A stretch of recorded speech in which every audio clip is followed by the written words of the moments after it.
Yn ôl nifer, mae'r diwydiad llaeth yn mynd trwy newid mawr ar hyn o bryd, gyda'r pwyslais ar fod yn gynaliadwy, effeithlon a chynhyrchiol, mae technoleg a'r angen i fod yn arloesol yn bwysicach nag erioed.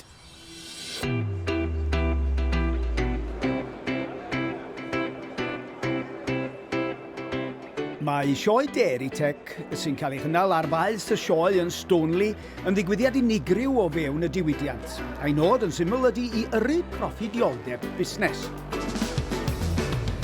Mae'n denu bron i 300 o arddangoswyr, felly digon o ddewis i'r arbenigwr technoleg amaeth Tom Allison.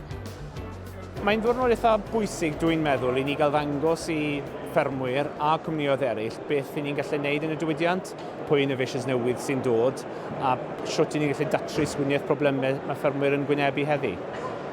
Ar y funud, mae tipyn o challenge gyda ffermwyr, mae challenges da ni. Mae diesel yn ddrud, mae ynni yn ddrud, ddar y sioe diwetha, mae Brexit i digwydd, a mae labour ar ffarm yn challenge.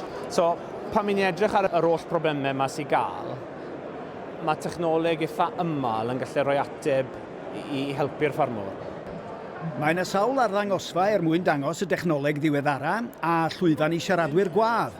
Un ohonyn nhw ydy Owain Harris o gwmni datblygu geneteg Cemex. So heddi ni'n siarad am bwyty embryos, IVF embryos yn y diwydiant godro. A beth mae Cemex yn gallu wneud a dod mewn i UK nawr a gadael i pobl symud i herds mlaen mewn ffordd lot fwy cyflym na jyst yn yddio semen sex neu conventional, ond ffordd llawer mwy cloi o symud y herd mlaen a newid y herd hefyd. Fi'n credu bod lot o bethau gael yma heddi, mae lot o bethau newydd yn dod trwyddo, a mae mostod y cam gyntaf o buddsoddi yn y technoleg. A mae hwnna yn boblem, achos mae lot o bobl yn meddwl le mae Bill Fertilizer yn dod o, le mae Bill Cake nesaf yn dod o. Ond fi'n credu wrth mynd rown fan hyn heddi, mae rhywbeth i gael mae i bawb le gallen nhw buddsoddi heddi a gweld y profit yn dod nôl yn gogloi. Mae John Owen a'i dîm o bartneriaeth maetholion fferm Tywi wedi dod i'r sioe gyda diweddariad am y prosiect slurry. Wel, mae'r prosiect bron wedi cyrraedd y pwynt lle da ni'n gallu rwlio fo allan ar ffermydd ac mae yna amryw ffermwyr yn siarad efo partneriad ni ar hyn o bryd ar gyfer rhoi y systemau mewn ar y ffarm. Da ni'n hyderus iawn bod o yna mwy na lai i gael i roi allan y fasnachol. Achos mae pris gwrtaeth wedi cynyddu gymyn, bron i 400% yn y ddwy flynedd diwethaf.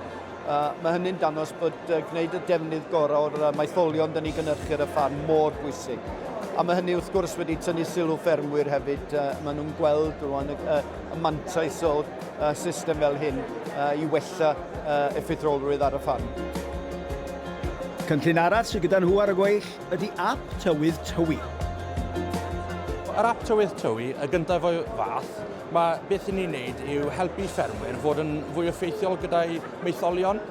Ni'n gallu gweud pryd i rhoi gwrtaeth, slurry, tail sych neu fertilizer cymegol, hefyd chwistrellu pla laddwyr. So mae 6 weather station gyda ni yn Dyffryn Tywi yn rhoi data nôl i'r ap.